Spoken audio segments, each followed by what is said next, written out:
श्रीमद् गीता के तीसरे अध्याय का महत्व यानी कि तीसरे गीता के तीसरे अध्याय का सुनने पढ़ने और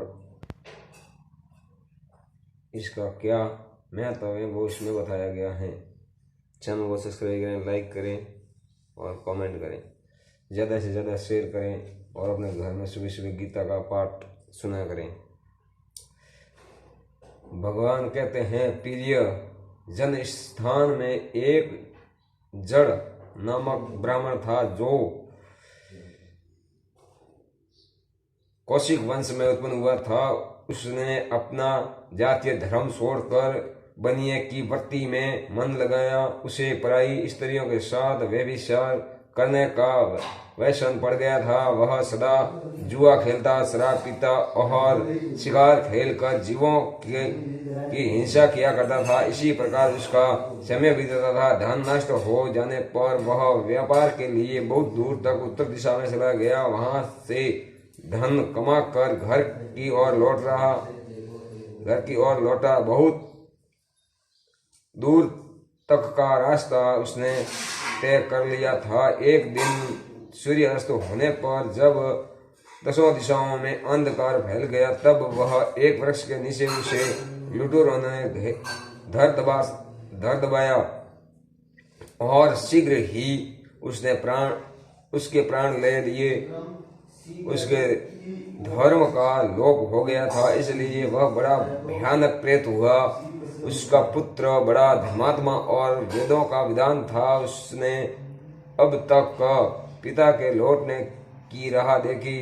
जब वे नहीं आए तब उसका पता लगाने के लिए वह स्वयं भी घर छोड़कर चल दिया।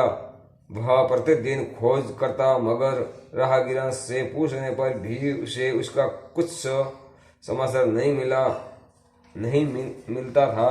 तदंतर एक दिन एक मनुष्य से उसकी भेंट हुई जो उसके पिता का सहायक था। उससे सारा हाल जानकर उसने पिता की मृत्यु पर बहुत शोक किया। वह बड़ा बुद्धिमान था। बहुत कुछ सोच विचार कर पिता का परलौकिक कर्म करने की इच्छा से आवश्यक सामग्री साथ ले उसने काशी जाने का विचार किया।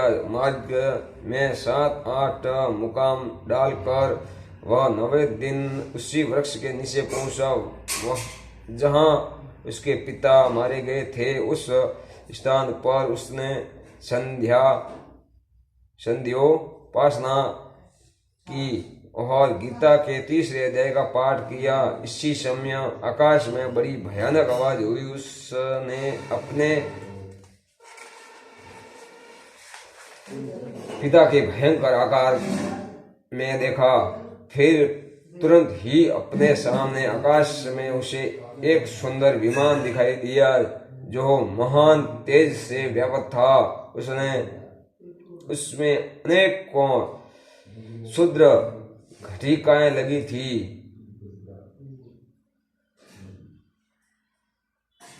तेज से समस्त दिशाएं आलोकित हो रही थी। यह दृश्य देखकर उसके चित्त की व्यग्रता दूर हो गई। उसने विमान पर अपने पिता को दिव्य रूप धारण किए हुए विराजमान देखा। उसने शरीर पर पीतांबर शोभा पा रहा था और मुनिजन उसकी स्तुति कर रहे थे। उसे देखते ही पुत्र ने प्रणाम किया। तब पिता ने भी उसे आशीर्वाद दिया। तत्पश्चात उसने पिता से यह सारा वृतांत पूछा। उसके उत्तर में पिता ने सब बातें बताकर इस प्रकार कहना आरंभ किया, बेटा, देव अवश्य मेरे निकट गीता के तीसरे अध्याय का पाठ करके तुमने इस शरीर के द्वारा किए हुए दुस्तज्य कर्म बंधन से मुझे छुड़ा दिया है। अंत अब घर लौट जाओ, क्योंकि जिसके लिए तुम काशी जा रहे थे वह प्रयोजन इस समय तीसरे अध्याय के पाठ से ही सिद्ध हो गया है। पिता के यूं कहने पर पुत्र ने पूछा, तात मेरे हित का उपदेश दीजिए तथा और कोई कार्य जो मेरे लिए करने योग्य हो बताइए। तब पिता ने उससे कहा, अनद, तुम्हें यही कार्य फिर से करना है। मैंने जो कर्म किया है वही मेरे भाई ने भी किया था, इससे वे घोर नरक में पड़े हैं। उनका भी तुम उद्धार करना चाहिए तथा मेरे कुल के और भी जितने लोग नरक में पड़े हैं उन सबका भी तुम्हारे द्वारा उद्धार हो जाना चाहिए। यही मेरी मनोरथ है। बेटा, जिस साधन के द्वारा तुमने मुझे संकट से छुड़ाया है उसी का अनुष्ठान औरों के लिए भी करना उचित है। उसका अनुष्ठान करने उससे होने वाला पुण्य तथा नारकी जीवों को संकल्प करके दे दो, इससे वे समस्त पूर्वज मेरी ही तरह यातना से मुक्त हो।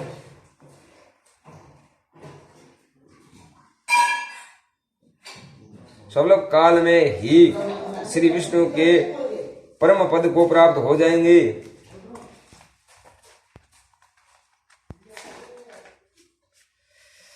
पिता का यह संदेश सुनकर पुत्र ने कहा, तात, यदि ऐसी बात है और आपकी भी ऐसी ही रुचि है तो मैं समस्त नारकी जीवों का नरक से उद्धार कर दूंगा। यह सुनकर उसके पिता बोले, बेटा,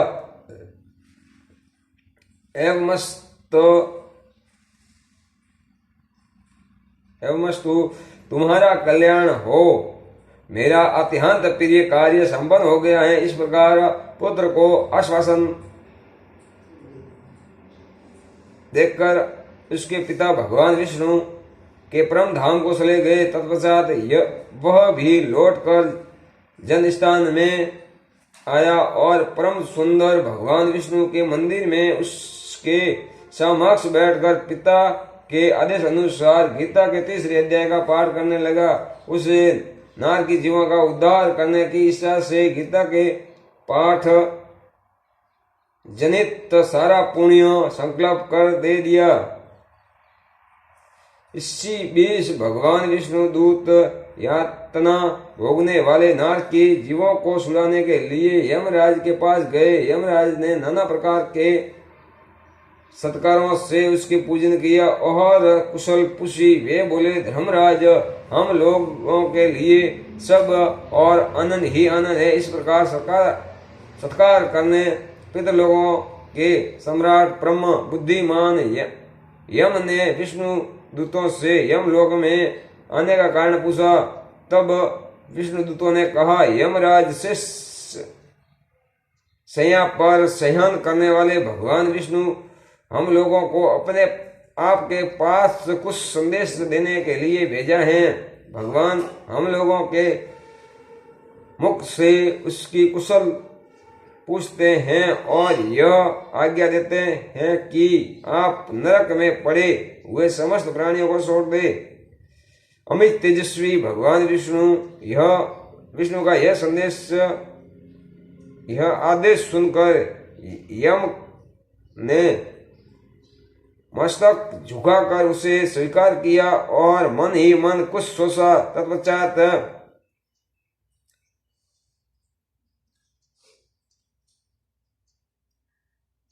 मदन मंदर नारकी जीवों को नरक से मुक्त देखकर उसके साथ ही वे भगवान विष्णु के वास स्थान को सरे यमराज श्रेष्ठ विमान द्वारा जहाँ क्षीर सागर है वहां जा पहुंचे। उसी भीतर कोटि कोटि सूर्यों के समान कांतिमान नील कमल दल के समान श्याम सुंदर लोकनाथ जगत गुरु श्री हरि का उन्होंने दर्शन किया। भगवान का तेज उनकी छैया बने हुए शेषनाग के फणों की मणिया के प्रकाश दुगना हो रहा था। वे आनंद युक्त दिखाई दे रहे थे। उनकी हृदय प्रसन्नता से परिपूर्ण था। भगवती लक्ष्मी अपनी सरल चित्त वंश से प्रेम पूर्वक उन्हें बार बार निहार रही थी। चारों ओर योगी जन भगवान की सेवा में खड़े थे। उन योगियों की आंखों में तारे ध्यान स्थान होने के कारण निश्चल प्रतीत होते थे। देवराज इंद्र अपने विरोधियों को परास्त करने के उद्देश्य से भगवान की स्तुति कर रहे थे। ब्रह्मा जी के मुख से निकले हुए वेदांत वाक्य मूर्तिमान होकर भगवान के गुणों का गान कर रहे थे। भगवान पूर्णतः संतुष्ट होने के साथ ही समस्त योनियों की ओर से उदासीन प्रतीत होते थे। जीवों में से उन्होंने योग साधना के द्वारा अधिक पुण्य संचय किया था। उन सबका ही एक साथ वे कृपा दृष्टि से निहार रहे थे। भगवान अपने स्वरूप भूत अखिल सरासर जगत की आनंद पूर्वक दृष्टि से आमोदित कर रहे थे। शेषनाग के प्रभास से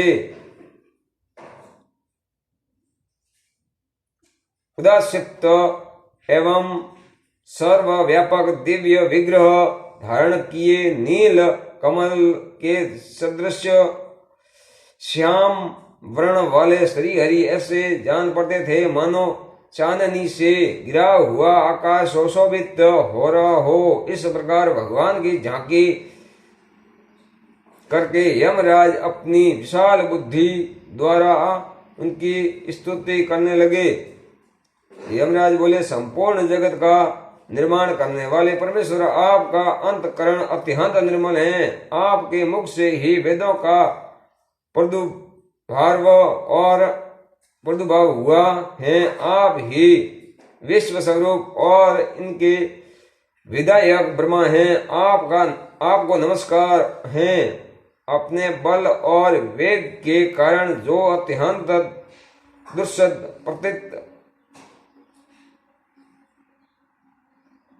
दुर्दर्श प्रतीत होता है, ऐसे दानवेंद्रों का अभिमान सूर्ण करने वाले भगवान विष्णु को नमस्कार है। पालन के समय सतमय शरीर धारण करने वाले विश्व के आधारभूत सर्वव्यापी श्री हरि को नमस्कार है। समस्त देहधारियों को पालक राशि को दूर करने वाले परमात्मा को प्रणाम है। इसी जिनकी ललाटवर्ती नेत्र के तनिक सा उलने पर भी आग की लपटें निकलने लगती हैं, उन रुद्रधारी आप परमेश्वर को नमस्कार है। आप संपूर्ण विश्व गुरु आत्मा और महेश्वर हैं। अंत समस्त वैष्णवजनों को संकट से मुक्त करने उन पर अनुग्रह करते हैं। आप माया से विस्तार को प्राप्त हुए अखिल विश्व में व्याप्त होकर भी कभी माया अथवा उससे उत्पन्न होने वाले गुणों से मोहित नहीं होते। माया तथा मायाजित गुणों के बीच स्थित होने पर भी आप पर उनमें से किसी का प्रभाव नहीं पड़ता है। आपकी महिमा अंत नहीं है, क्योंकि आप असीम हैं। फिर आप वाणी के विषय कैसे हो सकते हैं? अंत मेरा मौन रहना ही उचित है। इस प्रकार स्तुति करके यमराज हाथ जोड़कर कहा, जगत गुरुओं, आपके आदेश इन जीवों का गुण रहित होने पर भी मैंने छोड़ दिया है। अब मेरे योग्य और जो कार्य हो उसे बताइए। उनके यों कहने पर भगवान मधुसूदन मेघ के समान गंभीर वाणी द्वारा मानो अमृत रस से संसित हुए बोले, धर्मराज, तुम सबके प्रति समान भाव रखते हुए लोगों का पाप से उद्धार कर रहे हो। तुम पर देहधारियों का भार रखकर मैं निश्चित हूँ। अंत तुम अपना काम करो और अपने लोक को लौट जाओ। यूं कहकर भगवान अंतर्ध्यान हो गए। यमराज भी अपनी पुरी को लौट आए। तब वह ब्राह्मण अपनी जाति के समस्त नार की जीवों को नरक से उद्धार करके शव्य भी श्रेष्ठ विमान द्वारा विष्णु धाम को चला गया। जय श्री विष्णु भगवान, जय श्री गीता माता। भगवद गीता के ये 30 अध्याय का महत्व बताया गया है। अपने घर में सुने सुबह सुबह डेली।